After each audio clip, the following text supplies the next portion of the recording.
Good morning, folks. I wanted to do as quick of a video as I can, and for me that's sometimes difficult because there's always a lot to say about this stuff. But I want to do a quick video on this pond and kind of show you some key things that we're working with and some lessons I've learned. It's really, really cool. Okay, so I'm in the deep part of the pond, and I'm standing on, like, look at this. Straight bedrock. It's almost like a poured concrete surface. It's a slab, which is really cool. And so my operator, Daryl, what he's been doing in this pond is only using the cleanup bucket. That's the bucket that is the flat bar, the bigger one. And then the digging bucket is a bit smaller, a bit more narrow with teeth. And so he uses the cleanup bucket. Daryl's been building ponds for over 30 years, and he normally operates a 20-ton machine. He's using my machine, a 4-ton machine, but it's a really good machine. And it's turned out better than I thought it would for this. With a small, in a nutshell, in a smaller machine, you got to bale material sometimes 2 or 3 times. In a big machine, you can do it in one scoop. It's either just, it's right into a truck or something like that, or into another pile. But, so it takes a little longer with a small machine, but we've only done 2 full days on this. Today is Friday, and I don't have any construction guys up here on Friday. I work by myself then I can really get into my projects and do some of the things that are super important in my week. But so I'm by myself today. But we've had 2 full days on this pond, and it's amazing how it's turning out. So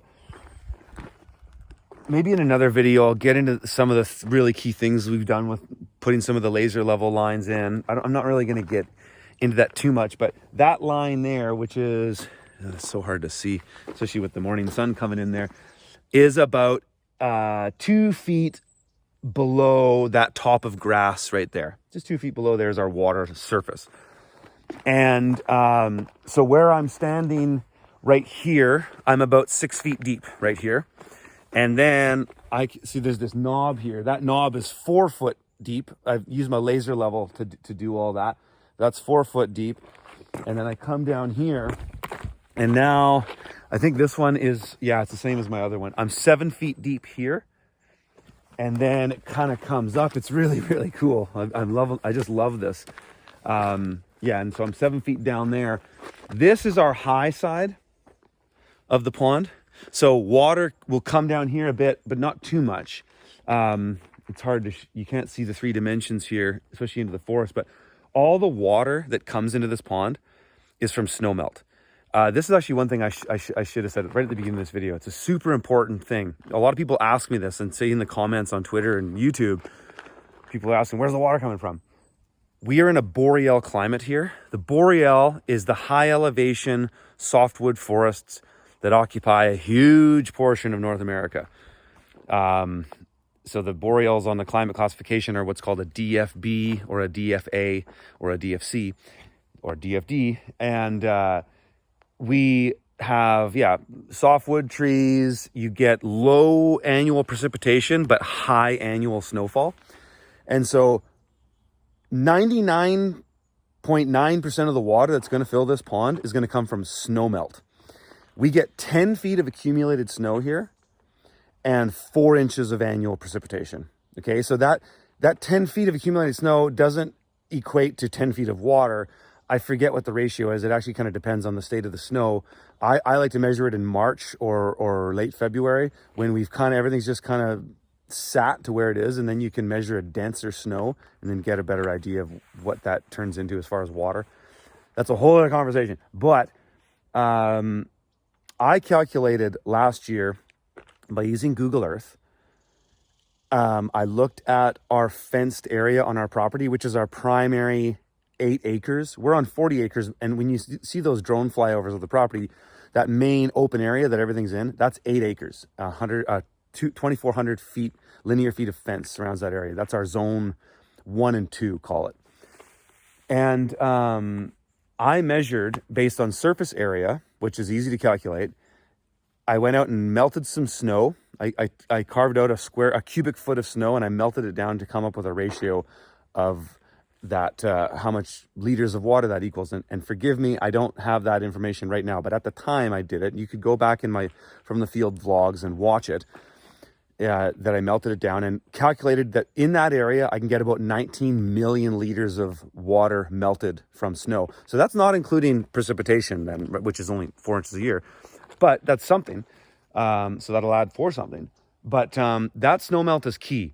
And so the period of time from the end of, the period of time from the end of February to the end of May is the time that there's just water free flowing all around here.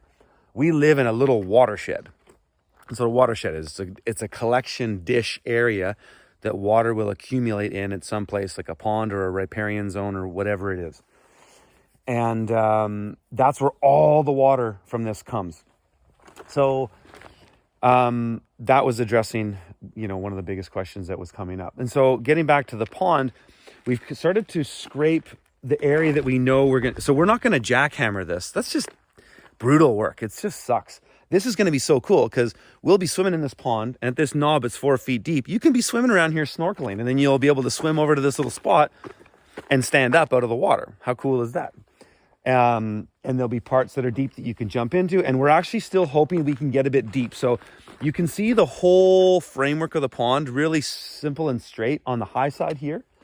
And then as we get into our riparian area, which is this stretch of deciduous trees that goes through our primary water draw on this property. And I've done many videos about that in the early vlogs that I posted at FromTheField.tv when we started here. Anyways, we have 2 main water draws that kind of split up our pie-shaped property. And this is one of them, and this is the primary one. This is the one that delivers the most amount of water. I measured it through the streams in those early vlogs. And so this is a big collection point. And it's essentially a mini watershed. And on this ridge that we live on, we get quite a bit of snow melt. And that mostly melts in this direction. That's why this one is so important for filling this pond. But as we go through there, we get into the deciduous trees, and that's where this is the sort of area. It's so neat because you can see it actually here in the video. It's hard to show video. So look at this. Yeah, this is actually really cool. So this is a trembling elm, like a poplar. And you can see as I go up this way, I'm going up the hillside. There's deciduous trees here, and now there's less. Okay. Sometimes you'll see the place where cedars will like to grow with softwood trees will be on that close bank to the riparian zone itself, which is coming down here.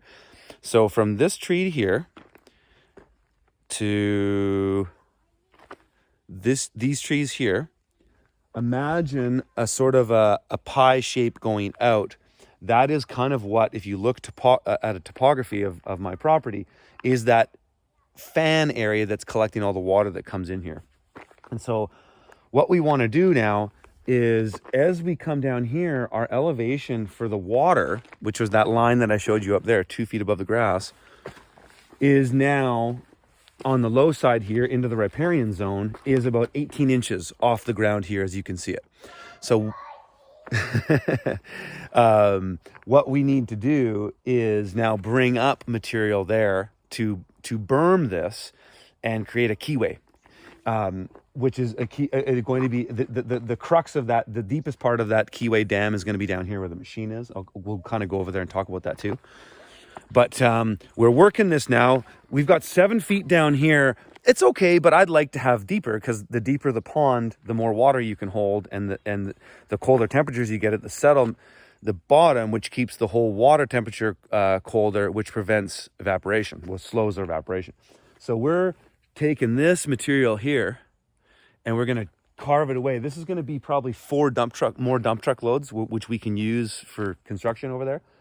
That's all going to get taken out, and we're hoping we can follow this low point down this way, because that's where the rock is actually going.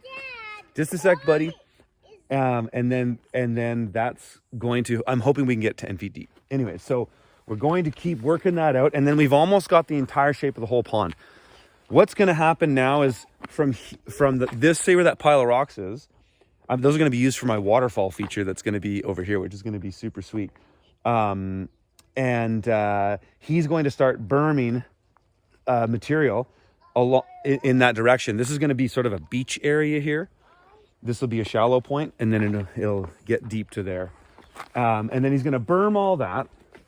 And then as we come over to where my machine is, this is the lowest point now that we have that is above what we've dug.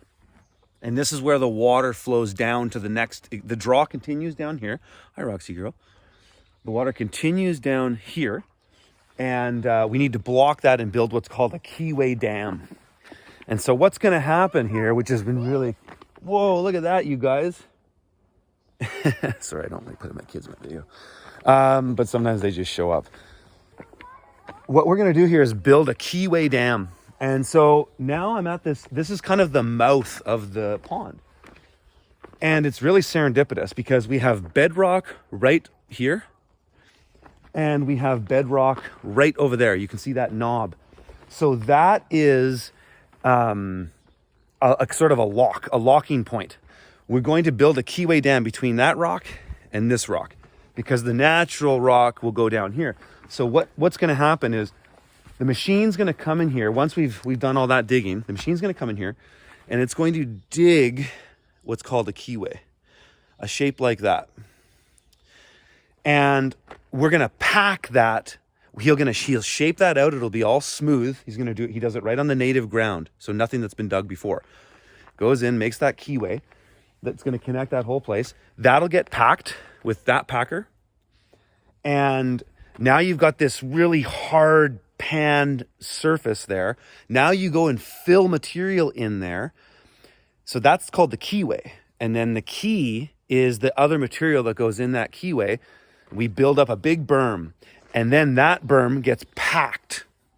And so what happens is that, and one thing to say is the deeper the water is to that berm, the wider that berm has to be because to hold the, what do you call it? The hydraulic, I always screw up that word, but anyways, the hydrologic, whatever it is, hold that water. You have to have a wider area because that pressure from the weight of the water is immense. And imagine, big hydroelectric dams or things like that. And that's where you need crazy engineering. But when you're going to do it with just earth, you need to have wider the deeper the earth, the water is. It's just applied science. And so when the water hits the dam now that's been packed and keywayed, firstly, it's going to be stopped on the original dam that's been packed really good. But over time, pressure and the consistency of water will make its way through it. And it'll hit that keyway and it'll go down to the bottom of that keyway. But now it has to go up. And so now it has to have more pressure to do that. And it won't. And so that's where it locks. And that's why it's called a keyway dam. And and what we'll put in there will also be a keyway. We'll have some kind of pipe or protect steel trapdoor type thing that if I want to drain that pond, I can pull this thing and it'll drain. And it'll all drain down this way. And so here's the thing with this pond. Really important thing is my challenge in order to fill this pond, and we haven't calculated yet what this is going to be. I imagine it's going to be 3-4 million liters, maybe 6 million liters. We'll see. But the catchment for this pond specifically isn't as big as the catchment of the draw. So the draw continues to go down, okay? And it goes down towards another pond that I have down here, which was the first pond that I discovered when I viewed this property, and it was a feature that I was really excited about. But needless to say, there's a pond through there. And then we've got this kind of shack, which is a bit of a mess right now. But this is actually a water shed, a technical shed. There's a shed in it, and then the foundation of it is 8 deep, 12 wide. Here, what am I doing? 12 wide, and then 16 feet deep, and it's 40,000 liters of water I can hold in there. Underneath the stair is a culvert. It goes down 12 feet, and it pumps the groundwater that settles in here. And it's so cool because this ground continues to go down into that pond, and that where the pond is there, the bottom of that pond, I've dug a 6-foot pit from the excavator. I call it a pilot hole. And it's about the equivalent depth of this culvert. So this is why culverts are so cool in terms of water, is that I got a 12-foot culvert down there, which is the technical bottom of this whole catchment. So to drive water into the pond, it has to be from the catchment that is just available to the pond. We talked about that pie shape through that deciduous riparian area. But now with this culvert, you guys, please, I'm just going to finish this, okay? Just give me a couple more minutes. I'm going to try to make this shorter, guys. I can pump water from that culvert, which is already, the infrastructure is already there. When I got here, he had a gas pump to do it, and he'd just do it for a couple days to fill that up, and then he'd use that water for a while and then pump again. I have a sump pump, electric, in there that can pump water into that anytime I want. I just turn it on, and it just pumps what's in the bottom of that culvert. What we'll do is we'll pump that uphill. So come the spring melt, after the winter, and maybe even this fall I'll try, because we get most of our precipitation in the fall, is I'll just run that pump and pump it up to the pond. So we'll get our initial fill in this pond from what immediately accumulates into it from the snow melt and any rain precipitation we get. And then I'll start running that pump, which is be catching the entire draw, because where that culvert is technically at the bottom of that draw, because it goes 12 feet deep and it hits bedrock. So it's literally the bottom of that draw, because water hits the bedrock and then slides along the bedrock and just follows it, the path of least resistance. So that's what we're going to do. And that's how it's going to go. And yeah, that's pretty much it for this video. The only thing I would add is that, we still have quite a bit of shaping. We know that where these trees are now, we're not going any further into the forest. That's it. And so maybe in the next video, I'll talk about where we end up, because of course we're not done. But the hope is that this bedrock here continues down, and then I've got 7 feet there. I'm hoping that by the time we get through this material here, 10, 12 feet would be really nice. But yeah, that's where we're at, folks. And we'll do another update soon. Follow me on Twitter. I'm really enjoying Twitter, I have to say. I'm getting more engagement per followers on Twitter 6 times than I do on YouTube with my 600,000 followers. It's crazy. So I'm really enjoying Twitter. I'm really enjoying the engagement of this platform. And I'm going to try to keep posting everything I post to YouTube. I'm going to post to Twitter. Right now, Twitter is a little bit limited. Its uploads just are 3-4 times longer than YouTube, which sometimes is a challenge. That's why I'm trying to do shorter videos, but it just doesn't work with this kind of content usually. But anyways, follow me there at Off-Grid Stone. And I'm going to try to just, you know what? YouTube has become so bad. I'll just rail on this for a second. YouTube has become so bad. And my channel, ever since I started calling out the New World Order, my channel just gets suppressed. And yeah, big surprise, right? So it is what it is. But Twitter doesn't seem to be doing that right now. There seems to be this period of time, and hopefully it lasts, where it is a content creator can be honest and call shit out and just provide value. And it doesn't matter. There doesn't seem to be a favorable algorithm in the sense like there is with YouTube. I'm not saying there isn't with Twitter. There most likely is. But it's different than YouTube. So it's been really cool to post content there and just see the engagement. And so, one thing we're going to do on Monday, September 25th, we're going to do a live stream, and we're specifically going to talk about, and we'll stream it on YouTube.